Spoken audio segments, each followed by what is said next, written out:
Você precisa entender muito bem que Jesus é o Cristo e crer nisso sem duvidar. João 10:17-27. Por isso, o Pai me ama, porque dou a minha vida para tornar a tomá-la. Ninguém me tira de mim, mas eu de mim mesmo a dou, tenho poder para dar e poder para tornar a tomá-la. Esse mandamento recebi de meu Pai. Tornou, pois, a haver divisão entre os judeus por causa dessas palavras. E muitos deles diziam: tem demônio e está fora de si, por que o ouvis? Diziam outros: estas palavras não são de endemoninhado, pode, porventura, um demônio abrir os olhos aos cegos? E em Jerusalém havia a festa da dedicação, e era inverno. E Jesus passeava no templo, no alpendre de Salomão. Rodearam-no, pois, os judeus e disseram-lhe: E até quando terás a nossa alma suspensa? Se tu és o Cristo, dize-no-lo abertamente. Respondeu-lhes Jesus: Já vô-lo tenho dito, e não o credes. As obras que eu faço em nome de meu Pai, essas testificam de mim. Mas vós não credes, porque não sois das minhas ovelhas, como já vô-lo tenho dito. As minhas ovelhas ouvem a minha voz, e eu conheço-as, e elas me seguem. Em João capítulo 10, o Senhor continua dizendo que Ele é o Cristo. Está escrito nos versículos 23 e 24, e Jesus passeava no templo, no alpendre de Salomão. Rodearam-no, pois, os judeus e disseram-lhe: E até quando terás a nossa alma suspensa? Se tu és o Cristo, dize-no-lo abertamente. Quando Jesus estava nessa terra, muitos judeus achavam que ele estava confundindo-os. Eles achavam que eram bons judeus, mas que Jesus estava enganando muitos deles e fazendo-os se desviar. Foi por isso que eles insistiram que Jesus dissesse abertamente se era realmente o Cristo. A palavra Cristo quer dizer em ser ungido, que significa ter a aprovação de Deus. Todos que foram aprovados, separados e usados por Deus na Bíblia eram homens ungidos. Os reis de Israel eram ungidos por Deus. O primeiro rei de Israel foi Saul, o segundo foi Davi, ambos ungidos por profetas. Ser ungido significa que Deus o aprovou. Significa que sua autoridade foi dada por Deus. Além dos reis, profetas e sacerdotes também eram todos ungidos. Às vezes azeite era derramado sobre a cabeça de quem era ungido. Quando reis, profetas e sacerdotes eram levantados, todos eles recebiam uma unção sobre sua cabeça. Espiritualmente falando, isso significa que Deus derramava o Espírito Santo sobre eles e os capacitava para fazer sua obra. Os judeus disseram a Jesus: Se tu és o Cristo, dize-no-lo abertamente. Eles não tinham a menor ideia que Jesus era o Cristo enviado pelo Pai para fazer a obra de salvar do pecado a todos neste mundo. Foi profetizado no Antigo Testamento: Eis que uma virgem conceberá, e dará à luz um filho, e será o seu nome Emanuel, e a palavra Emanuel quer dizer Deus conosco. Deus prometeu várias vezes que enviaria o Salvador. E este Salvador não é outro senão Jesus Cristo. A palavra Jesus significa o Salvador, e a palavra Cristo significa Rei. A Bíblia diz que Jesus é o Rei dos Reis, o Criador e o Messias que veio para nos salvar do pecado. E ele cumpriu o ministério de profeta nos dizendo essa verdade. Os judeus disseram a Jesus: Se tu és o Cristo, dize-no-lo abertamente. No que ele lhes respondeu: Já vô-lo tenho dito, e não o credes. As obras que eu faço em nome de meu Pai, essas testificam de mim. Mas vós não credes, porque não sois das minhas ovelhas, como já vô-lo tenho dito. As minhas ovelhas ouvem a minha voz, e eu conheço-as, e elas me seguem. Porém, mesmo que o Senhor tivesse dito isso a eles abertamente, eles não teriam acreditado. Ele já havia dito a eles várias vezes que o Pai o havia enviado, trabalhava através dele e o aprovava. Está escrito em João capítulo 1, no princípio, era o Verbo, e o Verbo estava com Deus, e o Verbo era Deus. Ele estava no princípio com Deus. Todas as coisas foram feitas por ele, e sem ele nada do que foi feito se fez. A Bíblia tem falado sobre isso desde o começo. Jesus, o Filho de Deus, veio para nos salvar do pecado, criou este mundo, veio para brilhar como a luz da salvação deste mundo e nos salvar nos libertando das trevas. Os profetas de Deus do Antigo Testamento também falaram de Jesus como o Messias e Salvador que viria, e quando chegou a hora, Jesus Cristo veio a essa terra através do corpo da Virgem Maria. Após vir então, ele cumpriu a obra da salvação como havia prometido e disse abertamente que era o próprio Cristo, mas os judeus não quiseram acreditar. Então, Jesus disse a eles que Deus era seu Pai e que ele existia antes mesmo de Abraão, mas eles ainda assim não acreditaram. Não há o que dizer às pessoas teimosas e incrédulas que possa convencê-las do contrário. Por isso que o Senhor disse no versículo 27, se as minhas ovelhas ouvem a minha voz, e eu conheço-as, e elas me seguem. Jesus disse que ele é o Filho de Deus, nosso Salvador e Criador que nos salvou com a verdade do Evangelho da água e do Espírito. Os que creem nisso creem que Jesus é o Filho de Deus, o próprio Deus, o Criador, seu Salvador e Messias que veio para nos libertar das trevas e nos fazer filhos de Deus. É nisso que cremos. Nós cremos que Jesus não é apenas o Filho de Deus, mas também o Criador que criou todo o universo e o Salvador que nos salvou. Os que não creem nisso não são ovelhas de Deus. Jesus disse: se as minhas ovelhas ouvem a minha voz, e eu conheço-as, e elas me seguem. Aqueles que creem que Deus amou o mundo de tal maneira que enviou seu Filho unigênito creem que Deus de fato enviou seu Filho unigênito a este mundo como seu Salvador, apagou todos os seus pecados com a água e o sangue, e assim os salvou. Não há razão para que ninguém acredite nisso, como está escrito, porque as suas coisas invisíveis, desde a criação do mundo, tanto o seu eterno poder como a sua divindade, se entendem e claramente se veem pelas coisas que estão criadas, para que eles fiquem inexcusáveis. A Romanos 1h20. Deus nos revelou totalmente o que podemos saber dele através da natureza e da sua palavra. Então, se alguém reconhece a Deus, também reconhece a Jesus Cristo como o Filho de Deus.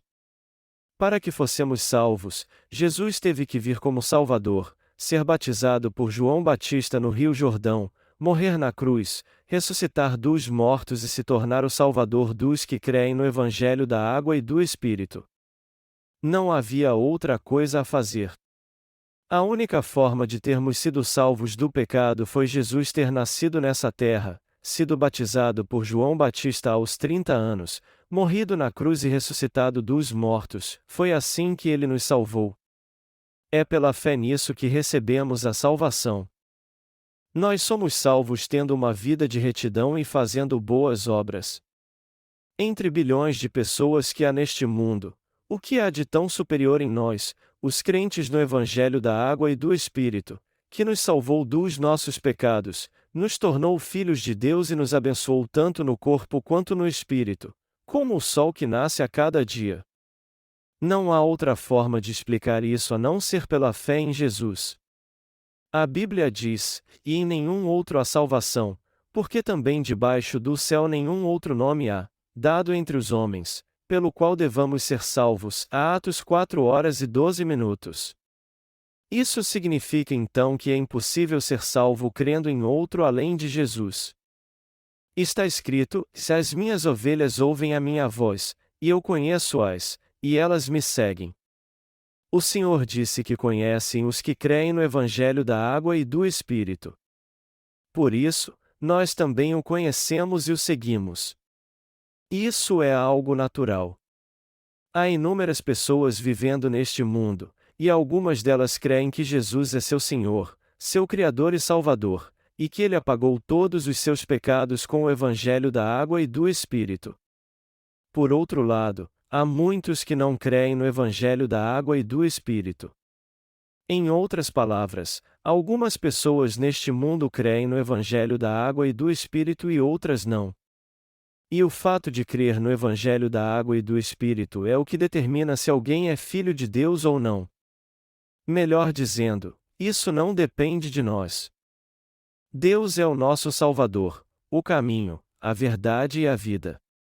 Deus é a verdade. Mas apesar disso, as pessoas não recebem a salvação porque seu coração é mau e cheio de dúvidas. É por isso que elas não creem na justiça de Deus nem a reconhecem, muito menos seu amor e o Evangelho da água e do Espírito dado por Ele. Mas Deus é perfeito. Ele disse que nos conhece. Deus sabe tudo sobre nós. Não há razão para não o seguirmos. Será que falta alguma coisa em Deus para que não creiamos nele e o sigamos? Será que falta alguma coisa em Jesus Cristo também? Os que neste mundo não creem no Evangelho da água e do Espírito não creem neste Evangelho porque não são ovelhas de Deus. É por isso então que eles perguntam: será que Deus escolheu alguns em detrimento a outros? A Bíblia diz assim: porque Deus amou o mundo de tal maneira que deu o seu Filho unigênito, para que todo aquele que nele crê não pereça, mas tenha a vida eterna. A João 3:16. Deus amou o mundo de tal maneira, mas não diz aqui que ele amou alguns e outros não. É claro que a Bíblia às vezes nos leva a pensar que Deus ama alguns e outros não, como está escrito em Malaquias 1:2-3, todavia amei a Jacó e aborreci a Esaú. Aqueles que Deus ama são como Jacó, e aqueles que Deus aborrece são como Esaú. Quem são essas pessoas então? Aqueles que são como Jacó são fracos e enganadores, mas apesar disso, eles se conhecem bem e não confiam em si mesmos, e sim na fé de seus pais humanos, ou seja, eles creem no Senhor Deus. Mas os que são como Esaú não veem razão alguma em crer no Deus de seus pais. Eles só creem no seu próprio arco e nas suas flechas. Pessoas assim matam um animal selvagem e o levam para casa nas costas, fazem um prato especial com ele e ficam se gabando da força e habilidade que o levaram a matar o animal.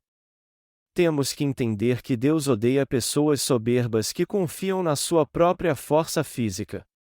No que tange às coisas espirituais, essa gente não vê necessidade de crer na justiça de Deus, já que pensam que são muito boas, justas, corretas, fortes e espertas, enquanto que os outros são injustos e ignorantes.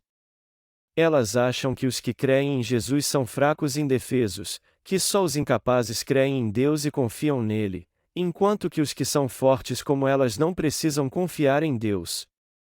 É esse tipo de gente que Deus odeia. Por mais que se achem inteligentes, que inteligência há neles? Todos estariam mortos em menos de 5 minutos se não pudessem respirar. O que eles têm para ser? Tão arrogantes assim? Eles são como anões discutindo com um gigante, e se forem infectados por uma bactéria microscópica não sobrevivem. Por isso que Deus odeia essas pessoas e ama aqueles que reconhecem suas limitações e confiam nele totalmente. Apesar de Deus amar a todos neste mundo, Ele odeia os que se gabam da sua capacidade, e até fazem isso diante dele, dizendo: eu não preciso da sua ajuda. Eu posso viver muito bem pelas minhas próprias forças, muito obrigado. Talvez eu é que deva te ajudar. Deus chama essa gente de soberba e arrogante, nada mais do que servos de Satanás. Então, podemos ver que há dois tipos de pessoas: os que conhecem suas limitações e fraquezas, e que querem confiar no Senhor, que acham que Jesus Cristo, que foi enviado por Deus, não é somente o verdadeiro Deus que criou o universo e o legítimo Messias que os salvou, mas também o Senhor da vida que deu a eles a vida eterna. É a essas pessoas que Deus dá a verdadeira salvação e a vida eterna através do Evangelho da água e do Espírito. Deus não ama os que não creem na palavra dada por Ele exatamente como ela é, e que não confiam nele não o seguem por não reconhecerem que são imperfeitos e que ele sabe tudo sobre suas fraquezas. Mas os que realmente reconhecem suas falhas e ouvem a palavra de Deus dizem: "E eu creio em Deus independentemente do que os outros digam e confio nele." Quanto mais eu conheço a Jesus Cristo, mais glorioso e precioso ele se torna para mim. Pessoas assim é que são abençoadas por Deus. Todavia, os que se recusam a crer na justiça de Deus se acham muito espertos para dizer o seguinte: Jesus não pode ser o Filho de Deus. Ele não disse que é o Filho de Deus? Isso significa então que ele foi criado por Deus. E já que ele foi criado por Deus, ele não é divino, mas não passa de uma criatura, não é? Aqueles que creem nas suas próprias forças, no seu dinheiro, sabedoria e inteligência são todos tolos. Deus fala sobre os tolos nos Salmos e diz que é o homem que está em honra, e não tem entendimento, é semelhante aos animais, que perecem, a Salmos 49 e 20. Deus criou o homem à sua imagem para fazer dele seu filho. E ele permite que haja dificuldade em sua vida para que ele o busque, confie nele e assim receba as bênçãos que ele quer dar aos nascidos de novo, a fim de que eles desfrutem delas e da vida eterna. Foi com este propósito que Deus nos criou, mas muitos não reconhecem isso ainda, não entendem a honra que têm e não confiam nos planos de Deus. Quem é assim está condenado à perdição. Eles não são filhos de Deus. O Senhor disse isso várias vezes enquanto estava nessa terra. Jesus diz no texto deste capítulo em João 10: "Por isso, o Pai me ama, porque dou a minha vida para tornar a tomá-la. Ninguém me tira de mim, mas eu de mim mesmo a dou, tenho poder para dar e poder para tornar a tomá-la. Esse mandamento recebi de meu Pai." Em outras palavras, o que o Salvador está dizendo aqui é que ele daria a sua vida nessa terra. Deus amou Jesus assim porque nosso Senhor aceitou todos os nossos pecados ao ser batizado e entregou sua vida na cruz, realizando a obra de nos salvar do pecado em obediência à vontade do Pai. Ninguém nessa terra tinha poder para tirar a vida de Jesus, e foi por isso que ele a entregou por sua própria vontade. Ele disse que daria a sua vida pelas suas ovelhas e pelo seu povo. Ele disse que tinha o poder de dá-la e depois tomá-la de volta. Isso quer dizer que Jesus recebeu este poder de Deus Pai. Como essa passagem é fácil de entender então? Os que creem na palavra de Deus sabem que Jesus morreu não porque não tinha poder algum. Embora seja verdade que ele tenha morrido crucificado nessa terra, isso aconteceu não porque ele não tinha poder algum. Vamos voltar para a Bíblia e ver o que ela diz a respeito disso. Na noite em que foi preso, Jesus foi orar no Monte das Oliveiras, e enquanto orava a Deus para que sua vontade fosse feita, Judas foi até ele acompanhado de soldados romanos e dos principais sacerdotes. Eles foram armados com espadas, lanças e tochas. Judas então deu um beijo em Jesus. Era um costume entre os judeus se cumprimentar naqueles dias desejando paz uns aos outros dizendo, Shalom, se abraçando e se beijando no rosto. Isso foi a prova de que eles não eram inimigos. Judas disse aos principais sacerdotes e soldados romanos que aquele que ele beijasse seria Jesus, a quem eles estavam procurando. A Bíblia descreve assim a cena da prisão de Jesus, e tendo, pois, Judas recebido a coorte oficiais dos principais sacerdotes e fariseus, veio para ali com lanternas, e archotes, e armas. Sabendo, pois, Jesus todas as coisas que sobre ele haviam de vir, adiantou-se e disse-lhes: E a quem buscais? Responderam-lhe: E a Jesus, o Nazareno. Disse-lhes Jesus: E sou eu. E Judas, que o traía, estava também com eles. Quando, pois, lhes disse: E sou eu, recuaram e caíram por terra. A João 18:3-6. Jesus tentou fugir ou se entregou voluntariamente? Ele não resistiu à prisão para que pudesse entregar sua vida por todos nós. Jesus é o Senhor que criou todo o universo, assim como toda a humanidade. Os soldados romanos jamais conseguiriam prevalecer contra ele com espadas e lanças. Mesmo que eles tivessem um exército de 1 milhão de soldados, Jesus os mataria a todos na mesma hora com uma só palavra. Se ele tivesse feito isso, eles teriam morrido instantaneamente. Jesus não foi preso pelos soldados romanos e principais sacerdotes, e torturado por eles, porque não tinha poder algum. O Senhor entregou sua vida por vontade própria porque havia recebido todos os nossos pecados de uma vez por todas quando foi batizado, para ser condenado por estes pecados e nos salvar de todos eles. Em obediência à vontade do Pai, ele entregou seu corpo na cruz e morreu em nosso lugar. Foi Jesus que entregou sua vida e a tomou de volta. Foi assim que ele salvou os crentes no Evangelho da Água e do Espírito, ao ser batizado, ao morrer na cruz e ressuscitar dos mortos por nós. Agora, os que creem no Evangelho da Água e do Espírito podem receber a remissão de pecados e a vida eterna. Mas os que se recusam a crer no Evangelho da Água e do Espírito inventam todo tipo de desculpa para não fazer isso. Eles dizem: como é que eu posso crer no Evangelho da Água e do Espírito? Já que a Bíblia é a história dos judeus, como é que eu posso crer que essa é a verdade definitiva da salvação? Seu argumento até que é coerente, embora sua inteligência não seja nada comparada à sabedoria de Deus. Todos eles são tolos e ignorantes. E o que é pior, eles são muito teimosos e cada vez mais ficam inventando desculpas para não crer em Deus. Embora tudo que o Senhor fez nessa terra tenha sido em nome de Jesus, podemos ver que ele é o próprio Filho de Deus. Ele não foi ao Monte das Oliveiras antes de ser crucificado? Apesar de ser Deus, Jesus sabia muito bem como seria terrível ser crucificado pelos romanos.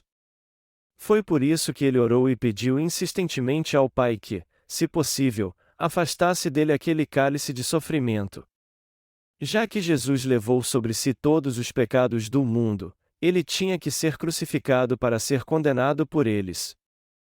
Mesmo assim, ele pediu ao Pai que tirasse os pecados do homem sem ele ter que ser crucificado.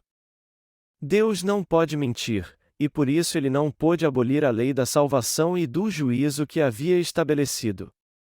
O homem fala de muitas coisas e tem uma língua afiada. As pessoas fazem promessas e não as cumprem, mas as promessas de Deus não podem ser mudadas. Então, como Deus disse que o salário do pecado é a morte e que ele julgaria e condenaria aqueles que pecassem, ele decidiu enviar seu Filho para nos libertar do pecado e da morte. E ao fazer com que Jesus fosse batizado por João Batista, Deus passou todos os nossos pecados para ele de uma vez por todas. Assim, o Pai condenou seu Filho Jesus Cristo por causa do pecado.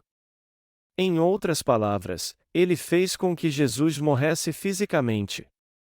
O sofrimento da cruz foi justamente este. E foi por isso que Jesus obedeceu à vontade do Pai. Quando analisamos o que o Senhor fez quando veio a essa terra, podemos ver quem o Pai é realmente. Embora nenhum de nós jamais tenha visto a Deus com nossos próprios olhos, ainda assim podemos saber quem Ele é. Em outras palavras, em Jesus não vemos nenhum outro senão o Pai. É Deus quem nos leva a pensar assim, e é isso que Deus é realmente. Ele é o Deus de amor. Ele é o Salvador. Ele é o Messias. Ele é o Deus da misericórdia. Mas ele também é o Deus da justiça. Ele com toda certeza salva os que querem ser salvos e julga os que querem ser julgados. Em suma, através de Jesus, nós podemos saber quem é Deus realmente. Portanto, os que creem em Jesus aceitam o Pai, e os que creem no Pai recebem Jesus como seu Salvador.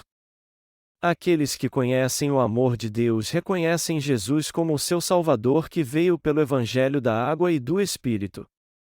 Eu reconheço Jesus como meu Salvador, mas eu não quero forçar você a ter a mesma fé que eu. Eu creio que Jesus é o Filho de Deus, e, ao mesmo tempo, que Ele também é meu Deus e Salvador. Eu creio que Jesus me salvou do pecado com o Evangelho da água e do Espírito, e que Cristo levou sobre si todos os meus pecados ao ser batizado, morreu na cruz em meu lugar e ressuscitou dos mortos para me trazer de volta à vida. Você crê em Jesus assim também? Os que não creem que Jesus é realmente Deus e que se recusam a crer no Evangelho da água e do Espírito não são povo de Deus nem suas ovelhas. E não há razão alguma para rejeitarmos o caminho da salvação de Deus. Por quê? Porque Deus ama a todos igualmente e apagou os pecados de todos com o Evangelho da água e do Espírito, sejam eles quem for. Deus fez sua parte e apagou todos os nossos pecados com o Evangelho da água e do Espírito através de Jesus Cristo. Quem são então os que creem no amor de Deus e no Evangelho da água e do Espírito e os que não creem? Os que são como Jacó creem no amor de Deus e no Evangelho da água e do Espírito, enquanto que os que são como Esaú não creem. Você entende isso? Espiritualmente, você é como Jacó ou Esaú? Você é astuto em sua carne? Ou você de modo algum é astuto? Você não é muito mau e fraco? Por acaso alguns de vocês são como Esaú? Os que são como Esaú dizem assim: eu sou musculoso assim porque tomo vários suplementos alimentares, e é por isso que eu posso fazer o que quiser. Por isso, eu não preciso confiar no amor de Deus e no Evangelho da água e do Espírito dado por Ele. Eu não creio em nada mais do que nas minhas próprias forças. Então, eu posso fazer o que quiser com quem quiser. Eu desprezo os justos, e principalmente os que dizem que foram salvos do pecado crendo na justiça de Deus e no Evangelho da água e do Espírito. Eles são todos idiotas. Na verdade, tolas são pessoas como essas. Para os comunistas, os bens materiais são seu Deus. O comunismo é uma ideologia materialista. E é por isso que os que creem nele buscam as coisas materiais. Embora haja um Deus que tenha feito todas as coisas materiais, eles confiam mais nelas do que nele. Quem é abençoado por Deus então? Os que são como Jacó. Quando eu olho para mim mesmo, eu vejo que sou como Jacó. Um dos nossos pastores uma vez levantou um haltere de 80 quilos só com um braço e mandou colocar mais peso, pois ainda estava leve para ele. Eu acho que com os 2 braços ele poderia ter levantado 160 quilos.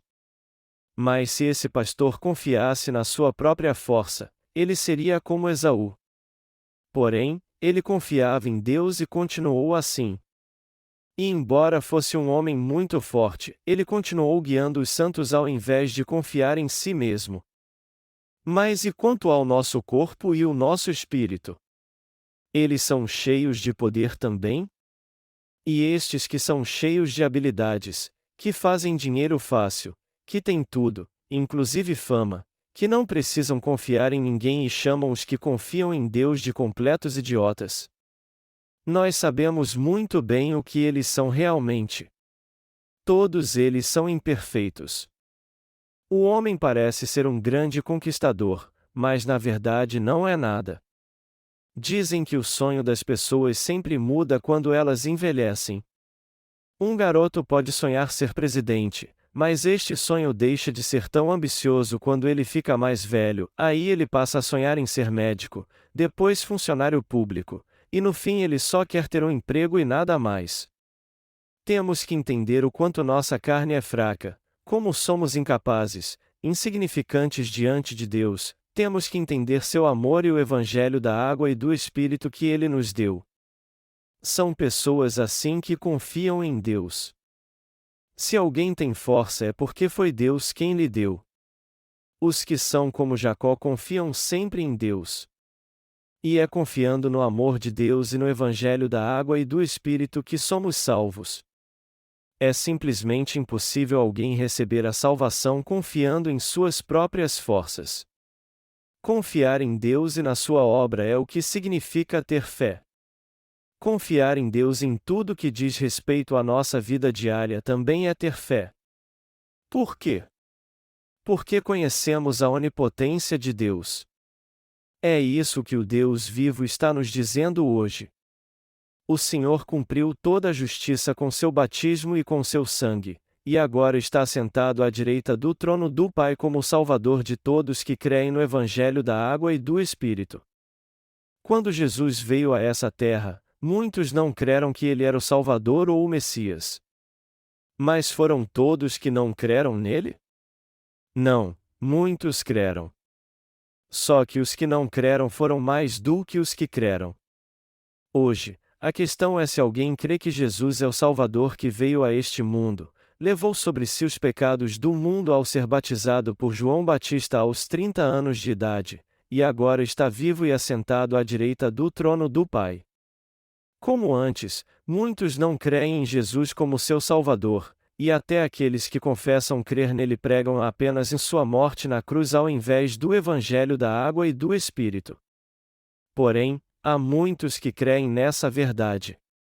Nós, os verdadeiros crentes, cremos e professamos que Jesus levou nossos pecados sobre si ao ser batizado, e assim se tornou nosso Salvador. Seu batismo significa que ele levou nossos pecados.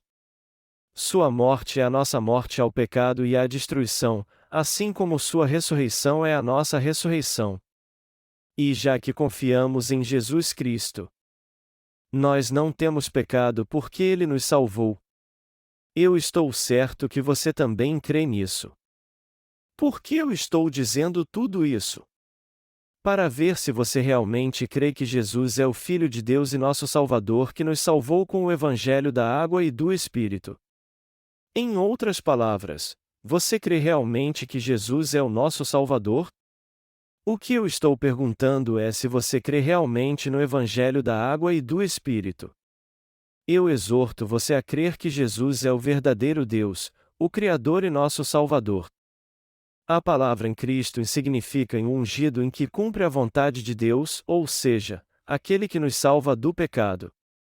Já que Deus enviou seu Filho Jesus Cristo a essa terra, ele levou sobre si todos os nossos pecados ao ser batizado, morreu na cruz, ressuscitou dos mortos, e assim nos salvou do pecado de uma vez por todas. Você tem que crer totalmente que Jesus é o em Cristo. Já que alguns creem em Jesus assim, por que muitos cristãos se recusam a crer então? Isso acontece porque eles só aprendem preceitos morais e éticos quando estudam a Bíblia, e seus líderes só dizem que eles precisam ter uma vida justa. Dê muitas ofertas. Se você servir bastante na igreja, você será honrado e ordenado diácono ou presbítero. É essa bobagem que eles ensinam nas igrejas. E já que os cristãos são somente encorajados a competir uns com os outros, eles não estão interessados em saber quem é Jesus realmente e como ele apagou seus pecados com o Evangelho da Água e do Espírito.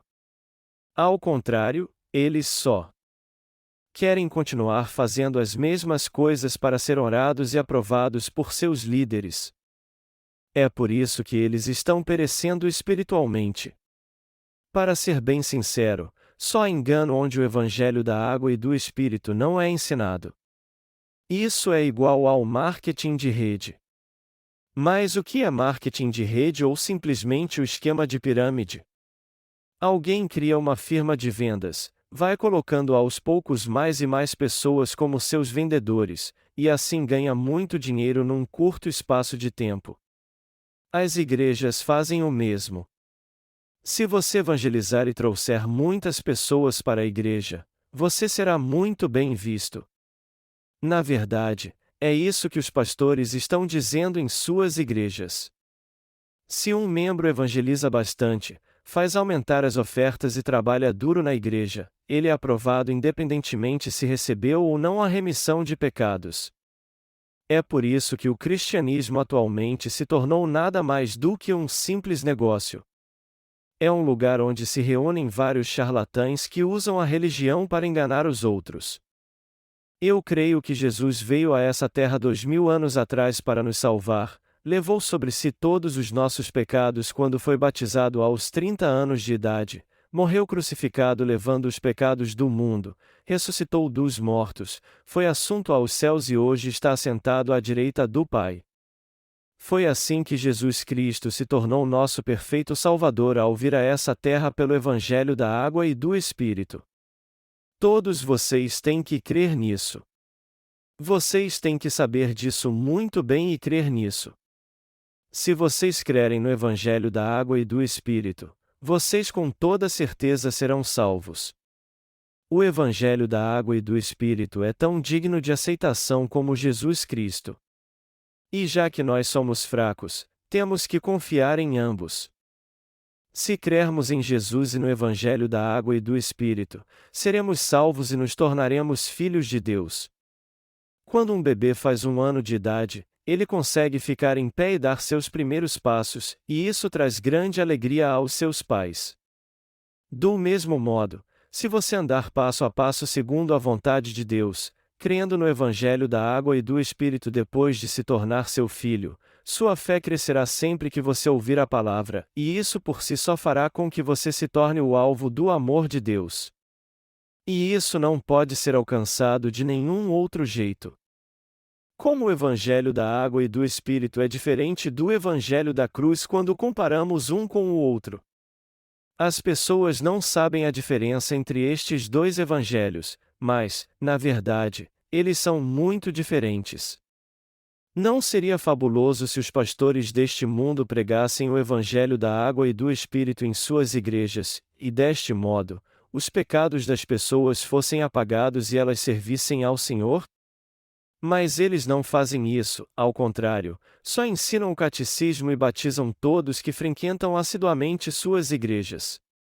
Quando um membro é bom obreiro, os pastores fazem dele um diácono, e se ele for hipócrita e trabalhar mais duro ainda, eles o colocam como presbítero. Se o negócio de algum membro não estiver indo bem, eles o mandam para o seminário dizendo que Deus tem um chamado em sua vida através dessa dificuldade. Mas tem algo errado aqui. Só porque um cristão é um fracasso ele tem que ir para o seminário e se tornar um pastor. Nós temos que entender muito bem que Jesus é o nosso Deus e Salvador e crer nisso. Temos que crer nisso claramente. Já que a Bíblia diz, e conhecereis a verdade, e a verdade vos libertará, temos que conhecer muito bem essa verdade, ou seja, o Evangelho da Água e do Espírito. Caso contrário, iremos direto do banco confortável da igreja para o inferno. Embora esses pastores que eu citei não tenham a menor ideia de como nascer de novo, suas palavras acabam tendo um fundo de razão porque ainda há muitos cristãos que não nasceram de novo. O que eu quero dizer ao falar que há muitas pessoas nos bancos das igrejas que irão para o inferno? Eu quero dizer que, embora essas pessoas frequentem a igreja regularmente, os que não creem ou se recusam a crer no Evangelho da Água e do Espírito com certeza irão para o inferno. Qual é a coisa mais importante que você tem que entender e crer então? No Evangelho da Água e do Espírito, nada mais. Para que alguém cresça na fé, primeiro ele tem que nascer de novo, pois só assim ele poderá fazer o que é certo e servir ao Senhor. Você só poderá crescer realmente se crer no Evangelho da Água e do Espírito, receber a remissão de pecados e nascer espiritualmente de novo. Como é que alguém pode crescer espiritualmente se não nasceu de novo? Pode um bebê crescer no ventre de sua mãe se ela não estiver grávida? Isso se chama gravidez imaginária. É uma situação onde a mulher sente todos os sintomas de gravidez embora não esteja realmente grávida. E isso também acontece com os animais. Minha cadela ficou assim uma vez. Sua barriga começou a crescer como se ela estivesse prenhe, mas quando eu a levei ao veterinário, ele me disse que era uma gravidez imaginária. Até os animais passam por isso. E no que diz respeito à salvação, há muitos cristãos que têm uma salvação imaginária. Isso é ridículo. Eles acham que foram salvos embora ainda tenham pecados, e dizem, Jesus, tu és meu Salvador. Embora eu seja um pecador, tu me aceitas assim porque eu creio em ti. Mas isso é um erro. A Bíblia diz: crê no Senhor Jesus e serás salvo tu e tua casa. E todos que o receberam, que creem no seu nome, deu-lhes o poder de serem feitos filhos de Deus. Isso não quer dizer então que todos são salvos recebendo a Jesus da maneira que bem entendem? É claro que não. Então, como exatamente o recebemos? Nós só recebemos a Jesus quando cremos que Ele nos salvou vindo a essa terra pelo Evangelho da Água e do Espírito. Temos que entender muito bem quando, onde, como e por que Jesus se tornou nosso Salvador. Nós só recebemos a salvação quando cremos em Jesus entendendo isso muito bem. É certo dizer que cremos em Jesus quando não entendemos isso realmente? Você só pode receber a Jesus quando conhece em detalhes o que ele fez por você. Se algum estranho bater na sua porta, você simplesmente o convida para entrar em sua casa? Não, claro que não. Ao contrário, você diria: e o que você deseja? Posso ajudá-lo em alguma coisa? Já que você não quer nada, por favor, vá embora. Assim como você não permite que um estranho entre em sua casa, Jesus também não permite que qualquer um o conheça. Infelizmente, os cristãos de hoje não conhecem Jesus, apesar de afirmarem que o conhecem e vivem como ele. O que eles estão dizendo, na verdade, é que confiam num completo estranho. Mas essa fé cega, onde não há nenhum entendimento, é totalmente inútil. Antes de crer em Jesus, você primeiro tem que entender o que ele fez para te salvar. Você tem que entender claramente que Jesus é o seu Salvador que veio a essa terra pelo Evangelho da Água e do Espírito. Você não pode sair por aí dizendo que crê em Jesus e pregá-lo sem conhecer o Evangelho da Água e do Espírito de fato. Este Evangelho da Água e do Espírito é como dinamite. Ele é as boas novas de que o Senhor apagou todos os pecados do mundo. Mas muitos cristãos não conhecem este verdadeiro Evangelho e dizem que todos podem ser salvos se crerem nele do jeito que bem entenderem. Quando perguntamos a estes cristãos: já que vocês creem em Jesus, vocês não têm mais pecado, não é? Eles respondem: não, não é bem assim.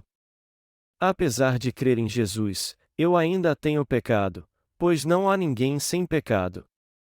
Mas como é que você lida com os pecados que comete todos os dias? E eles respondem: e embora eu tenha recebido a remissão do pecado original quando me arrependi, eu continuo fazendo orações de arrependimento diariamente para receber a remissão dos meus pecados pessoais. Você está me dizendo então que ainda tem pecado? Sim, eu ainda tenho pecado em meu coração. Como é que ainda pode haver pecado, já que o evangelho de dinamite explodiu e destruiu todos eles?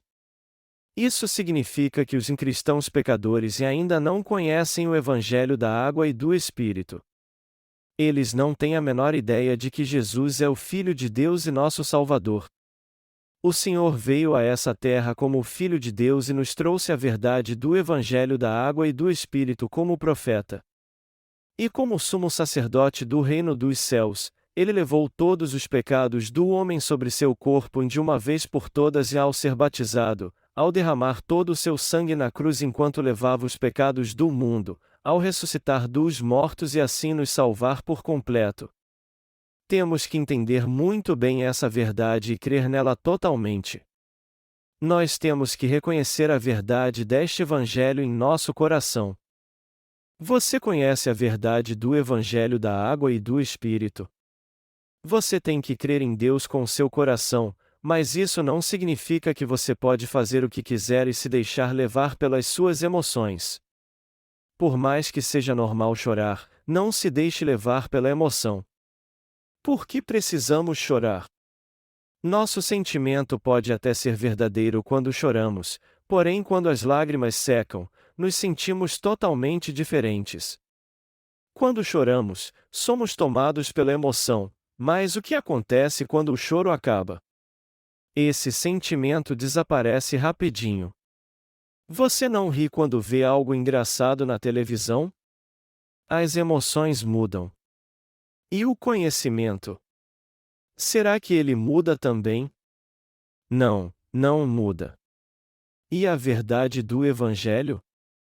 Será que ela muda? Não, não muda. Por isso que a fé não tem nada a ver com nossas emoções, mas é encontrada no nosso conhecimento da verdade do Evangelho e no nosso desejo de abraçar essa verdade. Em outras palavras, primeiro temos que conhecer a verdade para depois aceitarmos e crermos nela totalmente. Nós temos que conhecer a justiça de Deus. Temos que conhecer a justiça, o pecado e o juízo. O que é a justiça de Deus? É a obra da salvação que Jesus Cristo realizou por nós. O que é o pecado então? O maior pecado é se recusar a crer na justiça de Deus. E não crer no Evangelho da água e do Espírito é o pecado mais grave. O maior pecado é não crer que Jesus é o Filho de Deus, o Criador e o Salvador, e não crer também que ele veio a essa terra para nos salvar com o Evangelho da água e do Espírito. Mas e o juízo? É o julgamento final que espera por todos, e todo aquele que não crê na verdade do Evangelho da água e do Espírito será lançado no fogo eterno do inferno, mas todo aquele que crê nessa verdade entrará para a vida eterna. A verdade da salvação é simples e clara para todos que entendem e creem nisso. E se você acha que é tarde demais, pense nisso novamente. Ainda há tempo de você voltar atrás e crer no Evangelho da água e do Espírito. Tudo o que você tem a fazer agora é ouvir a palavra e crer nela. A fé é justamente isso. A fé está sempre em movimento. Não importa se você tem sido um cristão por muito tempo ou não, o que importa agora é se você crê no Evangelho da água e do Espírito ou não. Eu oro para que todos vocês creiam nesse verdadeiro Evangelho e recebam a remissão de todos os seus pecados de uma vez por todas.